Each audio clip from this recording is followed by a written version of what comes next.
আলহামদুলিল্লাহ, আমার ছেলে তার দাদুর সাথে সময় কাটাচ্ছে। তবে দাদা ও নাতির সম্পর্কটা এক অমূল্য রত্নের মতো। দাদার কথা শুনে নাতি ছোটবেলা থেকে জীবনের অনেক মূল্যবান শিক্ষা লাভ করে থাকে। আমি আমার জন্মের পর থেকে আমি দাদাকে পাইনি। আমার কেন জানি মনে হয় দাদা যেন এক জীবন্ত গ্রন্থ, যেখানে জীবনের নানা দিক, গল্প এবং অভিজ্ঞতা সংরক্ষিত থাকে। তিনি শুধু গল্পই বলেন না, জীবনের কঠিন মুহূর্তগুলো তিনি তার নাতিকে সহজভাবে বোঝান। তবে দাদার ভালোবাসা যেন অবিচ্ছিন্ন, সংগতিপূর্ণ এবং শ্রদ্ধার প্রতীক।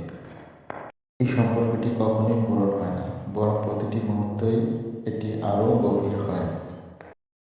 দাদা আর নাতি একে অপরের জন্য যেমন সম্পদ, তেমনি একে অপরের প্রেরণা।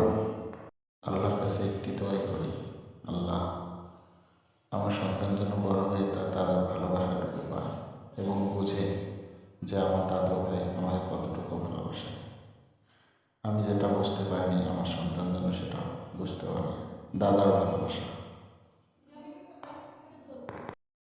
আমার মতো অনেকেই আছেন যে কিনা তার দাদাকে এখন পর্যন্ত দেখেননি, দাদার ভালোবাসা পাননি।